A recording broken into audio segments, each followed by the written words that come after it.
Council, our regular meeting of August 3rd, and will you all please join me in the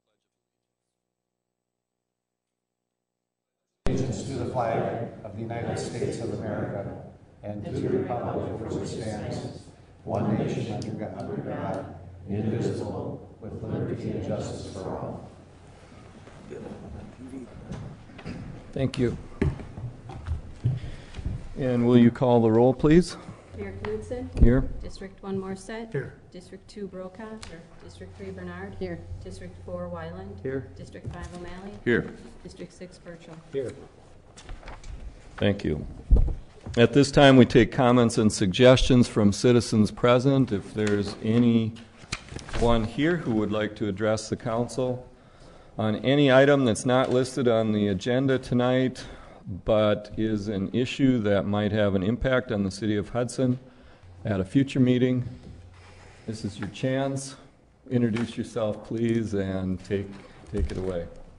Mayor and Council, my name is Kurt Weiss. I live at 613 Cedar Drive in North Hudson. I don't normally address your council because I don't live in your city, but I wanted to speak, if I could, this evening a little bit about the library board. I noticed that the mayor is going to make comments about that later. Since it's not an agenda item, is it still okay for me to speak about it this time? Yes. You know, a couple weeks ago I was walking through Walmart, checking out there, and I couldn't believe a front page story with my representative, Jim O'Connor, on the front page of the Star Observer, talking about how the library was underfunded and overcrowded. And I just thought that we settled that issue last November. You know, it reminded me of a picture that Ron Bernth took about 6 years ago in a crowded hallway at the high school trying to get sympathy for more money from the taxpayers. It really disturbs me that the library board seems to be acting independently from not only my village board, but from this city council and the other two jurisdictions that fall within that library board. Last year, those people clamored for a vote for more money and a new library. I personally don't think, and I stood here and said, I don't think we should give them that vote unless they come up with their half of the money first. But we succumbed to their request. The elected officials did. You gave them a vote, and they lost. 4 out of 4 municipalities voted against additional operating expenses. That's pretty clear. 4 out of 4. 2 out of 4 voted against the new building. I mean, that is a pretty sound message from the taxpayers. And I am just imploring the city council to bring their representative of the library board in line with the view of the taxpayers of the city of Hudson that voted against additional spending. I was at a meeting of the library board, which Mr. O'Malley was at when he was on the board. And they were talking about how, woe is us, we have no space, we have no money. We were on the second floor of that library, and it was, I believe, 6:30 or 7 o'clock, or whenever their meeting is on a Monday night. It was a school night. And I said, you know, I don't want to hear about all your reports from people who tell you you need to spend more money, because they're going to tell you that. What I want to do is let's just walk downstairs and see how crowded your library is. And there was 3 people on the computer. They didn't want to do that. They didn't want to go downstairs and face the reality that the library wasn't crowded. And it's a fine facility. And I'm irritated as a taxpayer in this library district that these people continue to try to spend our money needlessly.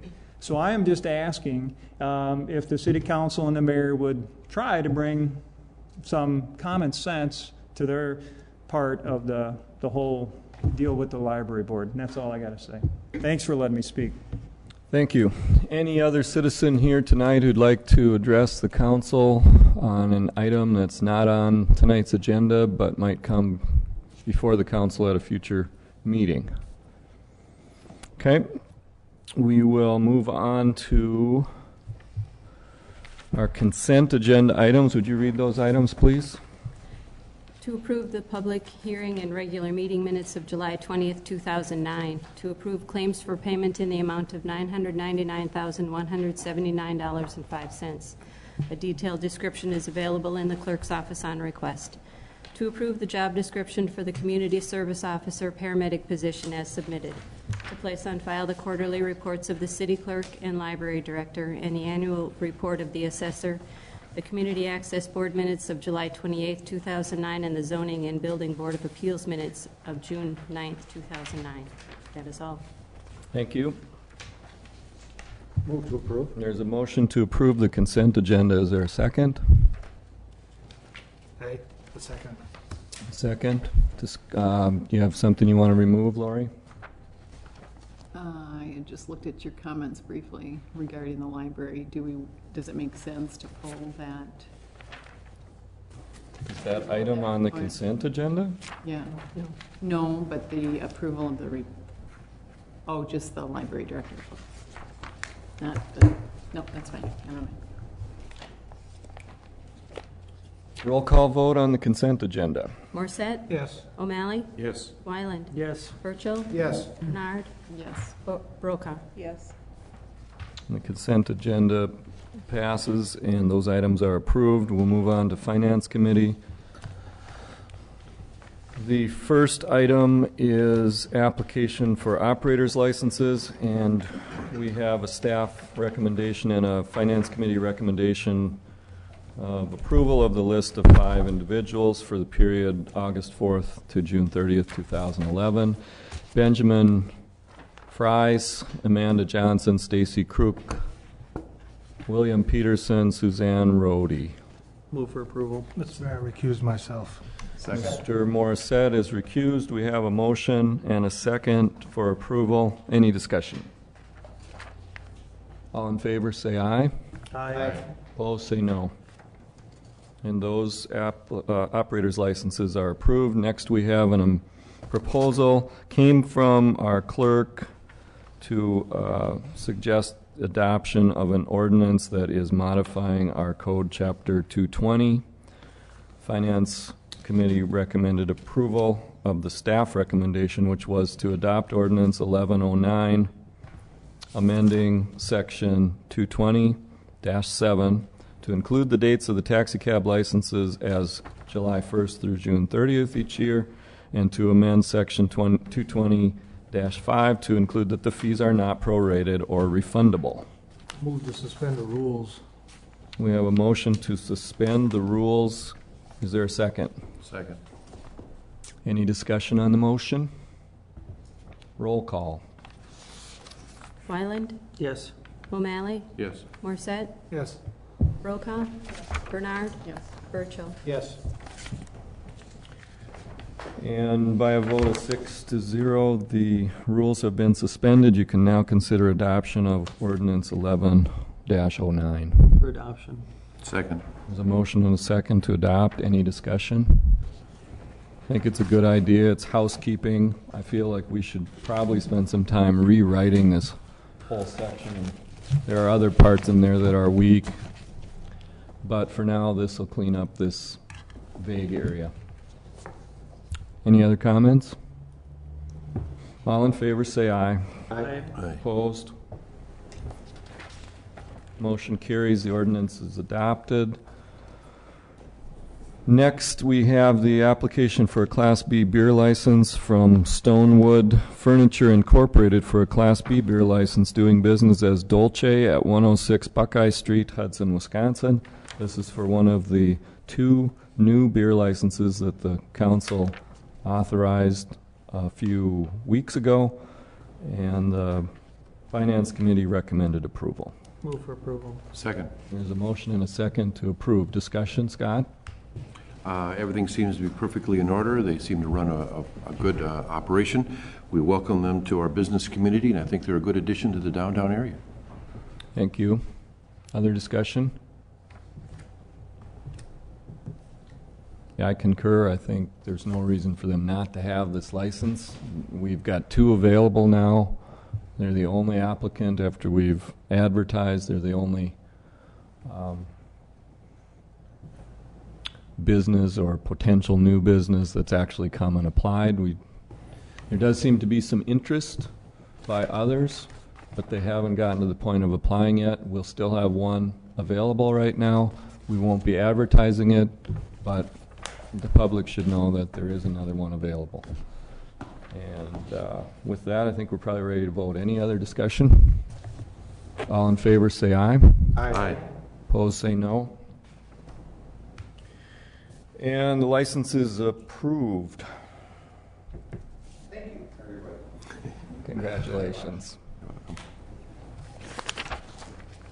All right. That on the issue regarding costs for installing streetlights on Hunter Hill Road, the Finance Committee, rather than sending that to the council, has suggested that that go back to Public Works Committee without objection here. That's what we'll do. So moved. Second. There's a motion and a second to send it back to committee. Any discussion? All in favor, say aye. Aye. Opposed? Back to committee it goes. Number 7, consider the police department purchase of a forensic light source kit. The light source kit is a Gold Panther forensic light source that would aid the department in solving crimes by helping them find fingerprints, bite marks, fibers, fluids, etc. It's something that the Finance Committee agreed. Sounds like a great idea, but the Finance Committee's recommendation was that it should either come out of the 2009 Police Department budget or be put into next year's budget. I'd like to move that this be sent back to Safety Committee. There are other considerations. The unit here that is that the sergeant has given information on is actually discontinued and is no longer available. There are better units for the same amount of money that do more, have longer battery life, have better features. I have information on some of those that I think the Public Safety Committee ought to review before moving forward. Yeah, I mean, the discussion in finance, I think it's very much in keeping with that, was that there's a separate issue of the merits of the light and what light we would buy and whether we need such a light. And I think there's probably a general consensus it's something that we could put to good use. But then there's the separate issue of, are you going to take items such as that are on sort of a wish list, take them out of the normal budgeting process and present them as a standalone item to be funded? And we're really only 2 months away from it.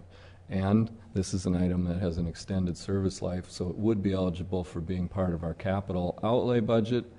You know, there's a lot of reasons for us to study this and bring it back again. I would just like to comment briefly in defense of Chief Jensen and any misunderstanding that there is, that there was a lot of interest in this light that came out after the police academy. And when we learn more about what the capabilities of that unit are, so there was interest from public safety, and let's look at this further. Let's look at other items that may be on a capital list for next year's budget. And I think what came out of public safety was, if there are funds available, let's see if we can purchase this. It wasn't, an effort to dig into other pockets and make sure we had to purchase it right now.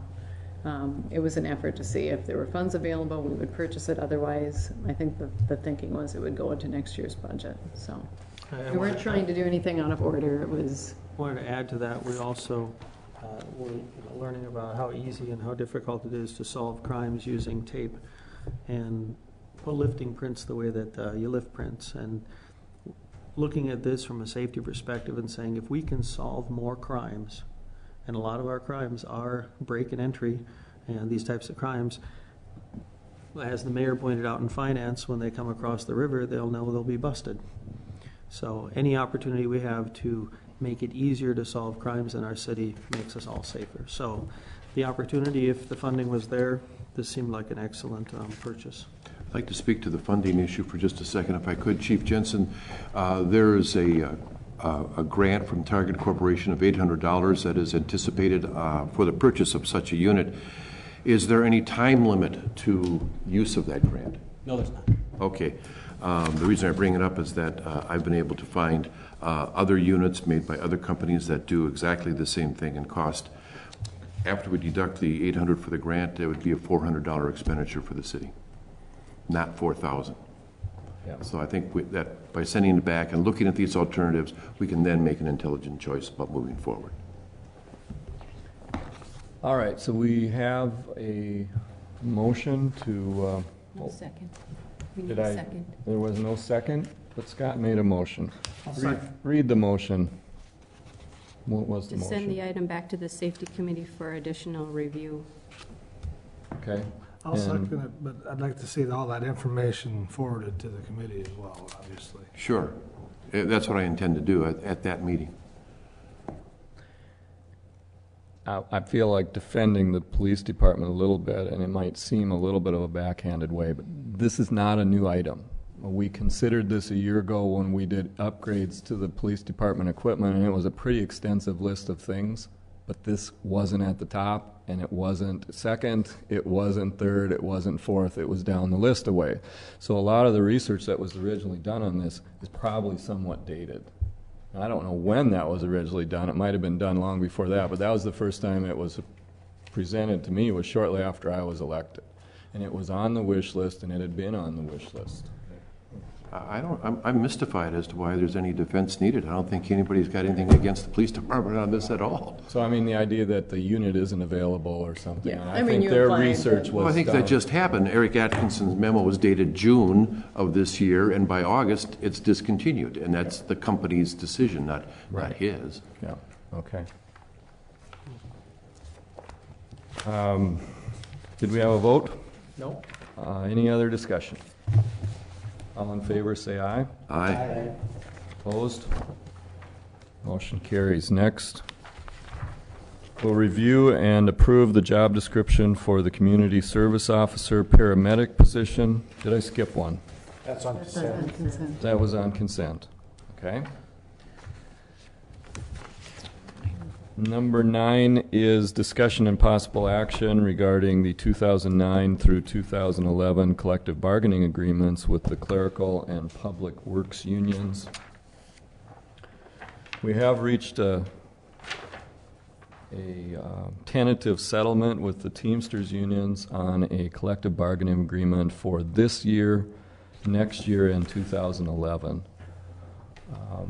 The significant differences between this agreement and what we agreed with the police union is that the police contract was a 2-year contract for 09 and 10, and this is a 3-year contract for 09, 10, and 11. The police wage increase was a 4% immediate and a 2-1 split for 2010. The wage increase for 2011 here is, again, a 2-1 split for 2011. So this is a 3-year agreement extending a year longer than the police agreement. The sticking point in these negotiations really came down to that we were asking the employees to agree to pay a significant portion of the premium for the group health insurance. And under this settlement, the police union finishes the end of their current contract paying 8% in the final year of the premium for the group health insurance. And the Teamsters represented units will also be paying 8% in their final year. They're going to get there a little different way, but they're going to get there. The HRA will be available to them just as it is for the police and for the non-represented unions, and that's been a popular program, I think very successful, and I would recommend that we approve this. I think we went into this negotiation asking that our employees and our bargaining units look at the problem of health insurance as something where we could all be on the same side of the table together and approach it as a problem that we share mutually. Because as those costs escalate, it interferes with our ability to compensate those employees the way that they would like to be compensated. And so we tried to design something that would be cost effective, and I think we've done that, that would provide incentives for our employees to become healthier and to have a a very closely vested interest in how much health insurance they use. Under the HRA plan, they have the ability of saving over $4,000 a year in a private personal account that they can save for their retirement or for the using to pay for other kinds of health needs that wouldn't otherwise be covered by insurance. And so I think our employees really bought into that, and I give them a lot of credit. And it's not an easy thing to go from contributing very little towards health insurance to contributing more, but almost everyone's doing it, and this will be essentially bringing gradually over the next 3 years our employees in line with the employees of almost every other municipality around in paying into the health insurance. Are there any questions? Move for approval. Second. There's a motion and a second to approve the tentative settlement. Any discussion? All in favor say aye. Aye. Opposed say no. And the motion passes. And the settlement, I'll sign it when I get a copy of it. Okay, that takes us to update on projects. However, you see that Mr. Swartz asked me today if he could be absent tonight. We've got the update in your packet. If you have any questions, I can try to answer them, or we can try to answer them. Randy? Well, just a little direction. I'll talk with Tom and Chuck as well, but I've had a couple of constituents up there on the north side of 11th Street in particular. Mr. Halverson, who owns most of that property up there, would like to see the road a little wider with possibly a walking path. Now, a little late in the whole ball game to be deciding that, but I think if we can at least address some of his issues, I'd like to see that. I'm not saying anything that, but I'll talk with Chuck and see what we can get, but it's kind of late in the ball game. He realizes that, but he also is willing to give up his right of way for anything wider. I know he is, and I've spoken with him in the past about that. It is a concern, Cooley Road in particular. You know, you talk about the intersection of 11th and Cooley. We've got a lot of traffic on 11th. Cooley's gets a fair amount of bike and pedestrian traffic at times, and it bothers me that we really don't have a secure pathway there. I think that that part needs to be addressed. Especially at that corner on Taco John's corner, because that's where people, when you're turning Yeah. to go north, you're right in that gutter. Yeah. And that's where kids are walking, so. It is a challenge. Part of the thing, though, to remember is this wasn't a total rebuild project. This was a mill and overlay with some water improvements and some only improving the broken curb and so on. So it would have been a different scope, completely different plans and specs. I think it is probably too late in the game. They started milling and overlaying today. If somebody wasn't up there today. Yeah, it's closed off. Question Yes. from an individual on 11th. He said they got letters regarding the mill and overlay, that they're not going to be working on Fridays. Is anyone else I don't know aware of anything that? about that. You know, he just said he thought it was odd that they're in a hurry to get it done before the school year, but that they're not going to be working. It said Fridays or Saturdays. Presumably they can finish in the time that they promised they would be able to finish it, but he was just inquiring as to, We can check on that. Did he say who this letter was from? no. My guess they might be working 410s or 510s. That could be. 410s. Sure. Could be. They were up early this morning blocking Yeah. the road off, so. And they're still working on it right now. Well, yeah, I don't know the answer either. We can check. I think they're pretty aware of our desire to have it done as fast as possible, but, you know, we do leave it to them to try to control their costs so that we get the low bid, and it might be that, as Alan said, that works out the best for them. Up on Crestview, we had the opposite, where we actually had them milling during the night and so on in order to get it done when there was very little traffic. And I don't think these folks would want that. So, you know, it's a trade-off. Okay, any other comments on projects?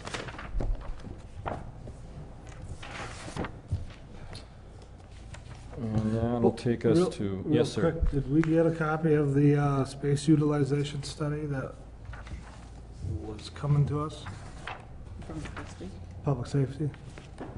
From Frisbee. It's due to be coming, it'll be on our next agenda. There is not a, Oh. there's a draft that's been circulated to staff and a few for comments on the draft, Okay, but the report is coming soon. okay. It's in its final drafting right now.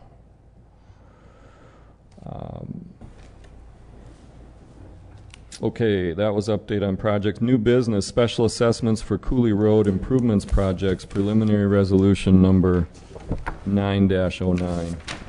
Move to suspend the rules. There's a motion to suspend the rules. Is there a second? Second. Any discussion? Roll call? Wyland? Yes. O'Malley? Yes. Morissette? Yes. Brokaw? Yes. Bernard? Yes. Burchell? Yes. Motion passes, and the rules are suspended for potential adoption tonight of Resolution 9-09. So moved. Second. Motion and second to adopt. Any discussion? All in favor say aye. Aye. Opposed? Motion carries. Communication and recommendations from the mayor. We have a vacancy on the Hudson Housing Authority. This is really the first time that I've come and announced a vacancy to a board.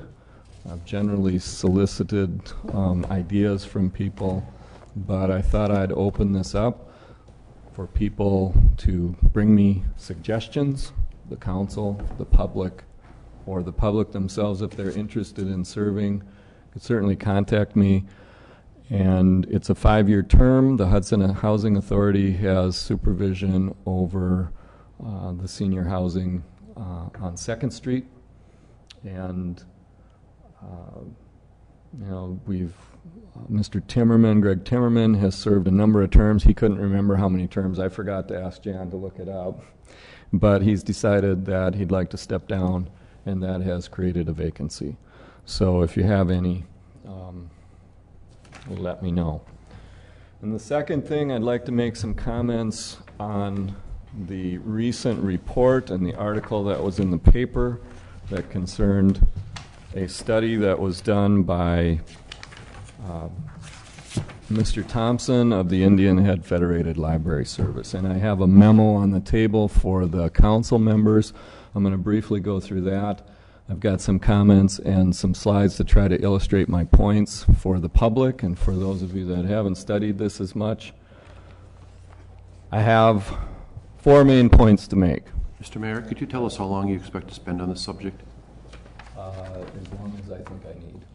Okay, it's not up for action for this city council. It doesn't matter. State statute says when I feel I have communications to make to the council, I should make them. And at this time, I feel I have a communication Please go to ahead. make. It is on the agenda. Also. I know that. I'm just wondering how long we're going to be spending on it. Well, if you have to leave before I'm finished, it'll be available on tape. First point, there are invalid comparisons being made, and I'll show you why. The second is that it leads to a misleading impression of our funding level, as well as how we're doing on other benchmarks of library performance and standards. The third is that the library size has been underreported. And the fourth is that we should strive to copy what the most efficient libraries are doing. And so in the memo, I go through and urge the library board not to accept a report that contains misleading comparisons with other libraries. What happened when we did our joint library is that we have now been reported as if we're a city of 27,000. serving a population outside our borders of only 3,000. This is very unusual. Almost every Wisconsin library serves not just their citizens within city limits, but some outside city limits. What has happened is people using that are drawing misleading conclusions because they're comparing us, rather than to cities of similar size, serving citizens of neighboring towns and villages. They're now considering us with cities of much larger size. I'll show you about that. The second point is the size of the library, and I'm going to go through a little bit about that for you. And the third is that to use the highest spending municipalities as your benchmark is something that we wouldn't do in any other part of government. We want to be efficient. So if you look at it, chasing the number up for how much we will spend on the library is essentially saying we are going to try to emulate the most inefficient libraries. I don't think that makes sense. I'll show you that that's probably not a good idea, but it's a philosophical thing for the library board to decide. And once they've made that decision, then we'll need to decide if that's really the direction that we want them to go. So if you could turn on this, and I'll try to get it fired up here. We've had a little trouble with our sizing. Hudson has challenges and opportunities that are unique, and we have found innovative ways to meet the challenges of providing good library service in an extremely efficient manner. The Hudson Library, back a decade ago, searched out the best managed libraries in order to try to focus our resources. At that time, we specifically did a search of which libraries were the most efficient about how they did things like staffing, so that we could put more money into books and not have more space and more resources in certain areas so that we wouldn't be able to have those resources somewhere else. I think to ask a well-managed and efficient library to move towards average is kind of an insult. Wisconsin law sets up a one-way ratchet effect in funding. If you've never studied this, this is a very unique thing.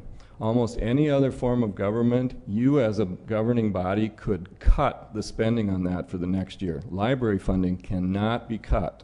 There's a one-way ratchet effect. And the reason for this is a law that says library appropriation must be not less than the average of the previous 3 years. If you bump it up 1 year, that rolling average goes up and you can never go back down where you were. If you don't follow that rule, you can't be a part of a regional library, and so there's no interlibrary loan. That's a big hammer that they have that drives library expenditures up. Manipulation of statistics by comparing Hudson to much larger communities causes a very distorted and misleading picture of our community's support for the Hudson Area Library. Inaccurate statements about the size of our current library building lead to a distorted analysis of both the problem and the solutions. I'm going to show you a very specific example of that happened during the last year. So here's a population quiz for you. How big is Baldwin? Now we're talking library statistics here. These are the statistics that were quoted, for example, in the study and in the front page of the paper. Baldwin has a population of 3,500 people. How big is River Falls? You probably can guess. 14,000 people. How big is Superior? Superior, 27,000. How big is Hudson? 14,000, is that when school is in session or when school is out? Well, if you don't want to use River Falls for this, you can use I'm just curious. almost any city in the state. This is their official library, or pardon me, their municipal population as estimated each year by the Department of Administration, Demographic Division, and reported to the... Without the college, then, it would be those I numbers. don't honestly know the answer. I'm just curious, because there's a big swing, so, Yeah. and they have 2 libraries, so. So for library purposes, Hudson then is reported as having a municipal population of 27,000. And then our library serves another 3,000 outside of that. That is a big distortion. It doesn't happen elsewhere. And because of that, IFLIS is counting all our surrounding towns and villages as if we're one big, large city. That's not the case. We're one community, but we're spread across 70 square miles. And it isn't fair and it isn't accurate to use that kind of comparison. Now, the conclusions of this report is that it finds our library support per capita to be below average. And one of the recommendations was we should increase our per capita library appropriation up to the average of St. Croix County libraries. I'm going to show you what this would look like if you actually looked at a true apples and apples comparison. The other recommendation in the report was that we should bring our average per capita library appropriation up to what Baldwin's is. I'll show you what that would mean too. Here's the St. Croix County libraries out of that report. So there you can see how it works. You see the column population. That's your inside the city or village limits population. You can see they've got Hudson as 27,000. Then the additional population is the people that your library serves within your service area. These are people that you're the closest library. That's where you're expected to go. And they have some ways of calculating that based on, who lives where in library cards and so on. You can see that, for example, New Richmond, they've got 7,000 inside and they've got 10,000 outside. Take a look at Hudson. You got 27,000 inside and you got 3,000 outside. You could look at every community around the state and you'd see this is extremely distorted, and it's because we did a very innovative thing and they are not accounting for that in the use of the statistics. Here's what IFLIS calls our peer libraries within the greater Indian Head Federated Library System. Altoona, New Richmond, Rice Lake, Chippewa Falls, River Falls, Menominee, and Eau Claire, and Hudson. Now take a look at that. So in each case, those populations are exactly and precisely the city limits population. What happens with Hudson? We are the only one in that comparison where they're using the entire surrounding area. This is extremely misleading. That is a distortion. Take a look at the statewide peer libraries. Okay, now you'll see what happens of calling us a community of 27,000 when it comes to libraries. Just take a look at those cities and how big they are.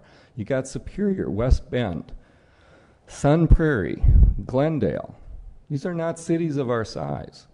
And if you were to include the surrounding areas of those cities, you would have a much larger population in each and every case. But instead, we are grouped in there, and then our library benchmarks for funding, for staffing, for collection, for size of library are all taken as if we should have a library the size of, for example, Franklin.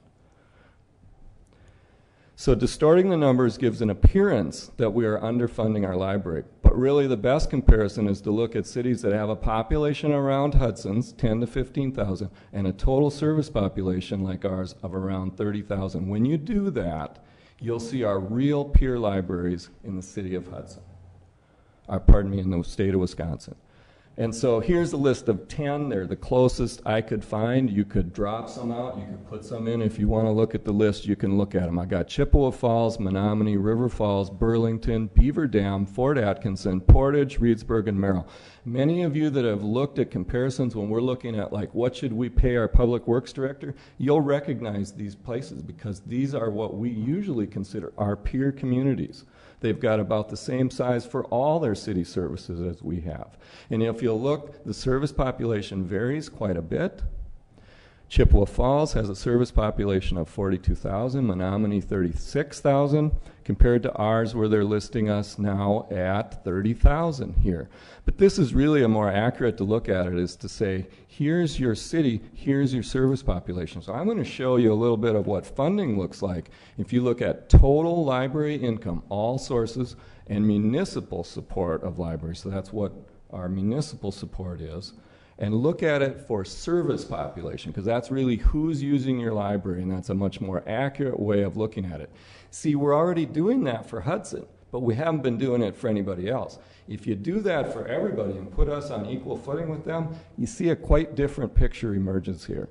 Here's those peer libraries. You got a column of local dollars per service population, so that's all the money the library gets from the local municipality. And then the right-hand column is the total library income, all sources, divided by their service population. Take a look at what happens there. Now you'll see that River Falls is quite high in both categories. And River Falls is a bit of an outlier because they built a big, beautiful library, and frankly, their costs are way out of line of what most communities their size have. But they're in here, and doing that, you can see that the average then is $19 per capita of the total service population, and Hudson is at $18.71. And if you look at total library income, now that includes other sources of things, so that includes your, if you have a county's payment that's coming, that's in there. It's not just your local support for it, it includes counties. And some places have a very strong county payment. They're at $31.40. Our Hudson library is at $31.26. This is a straight apples and apples comparison. So if you want to call us underfunding our library, you can go ahead, but it's very slightly underfunded. And look at this, what happens if you drop out an outlier there, River Falls. Now the average is $18.16, and we're actually over the average. And the total income is $30.56, and we're actually over the average. So what about this goal of bringing up our municipal support, our local municipal support, up to what Baldwin does? Here's that peer average, local dollars, total dollars, per capita of service population. And there you see Hudson's $18, and you'll see that Baldwin is $14.90. So you see, this doesn't really make sense when you do an apples and apples comparison. That's why people that scratch their head and say, what gives here? Well, what gives is Baldwin isn't counting that they serve anyone outside Baldwin village limits. But we are, and we are being treated completely different in that comparison, which makes it a bunch of misleading malarkey. You can see the St. Croix County average there, $20. Okay, that goes back to that philosophical question of, do you want to try to emulate the most efficient libraries or the most inefficient libraries? Because when you're that close to the average and you say, we got to get up to the average, you got to say to yourself, look, there's the group who's spending more than average and there's a group who's spending less than average. Why are they spending more than average? In some cases, it's because they have been inefficient in what they're doing. I know that because we tracked that and followed it years ago when I served on the library board. So here's another one. I think some of you know this. A lot of the members of the public don't know or understand this. The question is, how come some communities support their library so much better, so much more local support than Hudson? Why doesn't Hudson support the library better with local dollars? If you've had that question, I'm going to give you a way to answer it. Here is that same list of peer libraries around the state of Wisconsin, and here is their state aid payment that's coming to each of them for the next year, for 2010. This was just approved in the most recent budget, and you're probably aware that Hudson's getting a 15% decrease. Most of these communities are getting very little decrease, if any. But Hudson's getting a 15%, and you'll see that the average is $2 million each, and ours is just under $200,000 each. They get 10 times as much from the state as we get. These are our peer libraries. Okay, take a look at River Falls. $2.13 million from the state. Money that comes from the state doesn't just appear out of the blue. Where does the money that comes in state aid come from? It comes from Hudson. We are not only paying our library, we are also paying for their library. And if that doesn't make sense to you, take a look at Merrill down there, $310 million. Merrill's smaller than Hudson. So look at it on a per capita basis. Chippewa Falls gets $239 per capita in state aid.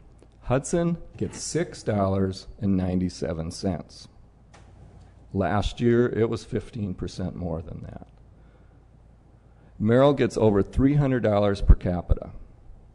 So you say, well, why can they support their library so much better than us? Well, you just take a look here. Here's the peer average from that group of 10 that I chose. You could choose whatever group you wanted to. The library support per capita for that group was $18.16 for them, and they got state aid per capita of $157. We're supporting our library with a very similar amount, $18.71. What does Hudson get for state aid? $7. So let's look at Baldwin. You know, the report says you should support your library like Baldwin does. Well, first of all, if you actually take out the misleading comparison that's being used, we're already supporting our library better than Baldwin. But that set aside for a minute, Baldwin gets $76 per capita in state aid. We get $7. They get 10 times as much as us. So, you know, I just think that whole report should be rejected just on that basis. If they want to say go back to the drawing board, go ahead. But I don't want to see people say that we are underfunded and we should chase people that, and they're using comparisons that have no valid basis at all. Now, how about our library facility? We had a referendum last year. I worked hard on it. Several of you worked hard on it. There was a proposal. In this report, it is again reported that our library occupies 8,149 square feet. Now, the Rolfe study that the library board paid for in July of 2006 recommended that we should have a library of 30,000 to 36,000 square feet. So that's 50% larger than the big new library in River Falls. And I just showed you what River Falls costs have done compared to other libraries. This was the Rolfe study. This current IFLA study recommends even larger than that. It recommends a library from 36,000 to 45,000 square feet, almost double the size of the River Falls Library. How big is our current library? The official size, the size that's been reported, is 8,149 square feet. I have the blueprints in my office. Any of you want to come and look at them, we can take a tape measure and walk around if you'd like. When the library first moved in, the original blueprints don't show the library occupying the whole first floor. Each floor of the library building is 90 feet by 112 feet. It's right around 10,000 square feet. There were some areas that weren't occupied by the library that the library later moved into. So maybe at one point 8,000 was the valid number, but we now occupy the entire first floor, as well as 4 rooms on the lower level that add up to about 1,000 square feet together. So that's 11,000 square feet of dedicated library space. Plus, the library has the use of the second floor meeting rooms whenever necessary, including the community room, but there's other space up there. And there's the courtroom that the public can have meetings in, and there are other rooms. That community room alone is 2,000 square feet. And the library's been offered additional space within the building. There are those vacant rooms on both the second floor and on the lower level. The Hudson Area Joint Library currently occupies essentially half of a 30,000 square foot building. It is very misleading to claim that our library is only 8,149 square feet in size. I put in this memo, and the public can find it by looking at the Department of Public Education, Wisconsin DPI website. Follow the link to professional library development, and you will find on there all these library statistics, and you can see it for yourself. You'll also find a report that just came out August of 2009 on assessing space needs for libraries. And in that report, it says that libraries have unassignable spaces, and they must have those spaces. I told you I'd give you an example of how if you use misleading statistics, you can come to wrong examples. During the discussion about the NMC building, can you shut off turn it back on camera for me? I'm done with the slides. Would you do that, please? I asked the question, if we only have an 8,000 square foot library and the NMC building is 15,000 square feet, on an interim basis, why couldn't we move into one floor of the NMC building? And the answer was very revealing. We can't move over there because we can't fit in 15,000 square feet. Couple of reasons. That building, like every building, has space that is hallways, elevators, storage, bathrooms, you name it. Every building has that. And our current library is occupying space within the municipal building that has not been reported. Storage rooms, hallways, elevators, meeting space. According to DPI and their study for library space, Every library in Wisconsin has this type of space and needs this type of space. You have to have meeting rooms. Every library has to have meeting rooms. To not count the community room, which we have provided as part of the library, is just a distortion. It's just a distortion. When there's children's reading time, where does it happen? When they have the big programs, they're in the community room. We bought that building with this express idea of moving the library into the building. It was one of the largest buildings in Hudson at the time. The whole county government used to be housed in that building. It's a 30,000 square foot building. And we thought that there was plenty of room to expand within that building. I think there still is. But to use a study that says that we have 8,000 square feet, I challenge anyone to come up with that and to stand behind that. That is misleading. I think it's a distortion, and it leads to making bad and wrong decisions. I have suggested that the library could use more space and tried to work with them to find more space. But this is not going to get the library more funding. It doesn't serve your purpose to get more funding, to use distorted analysis to try to beat up the elected officials and the municipal bodies that are trying to balance other budget priorities that are also very important. And so I urge the library board, and I have sent this to them, and I will talk with them. I think they should reject this study. If anyone has questions about this, doesn't find what I've presented to you here valid, I'd love to talk with you about it. I am not anti-library. I served on the library board. I've tried to help the library board solve their problems, but this is not moving things forward. And I think that it's time for them to make some very simple determinations. Are we committed to that building or not? Because there's still space in that building. And if they're not committed to it, then we as the city council, we need to make that decision. And the time is coming to make that decision. The second is, are we going to pursue efficiency in providing library services just like we're pursuing efficiency in every other area of municipal government? And trust me, the town of Hudson is doing it. The village is doing it. We have been forced to do it by the levy limit law, frankly, because the only way out from under the levy limit law is to go to referendum. And we tried that last year, and it did not pass. And I don't see us going to the voters again for another referendum. I'm in favor of having a stronger library. Honestly, I think I can see several ways to do it. But this is not the way to make good decisions about the library. Thank you. I'm sorry I took so much time. And if you'd like to have this on a future agenda for more discussion, you could certainly do it.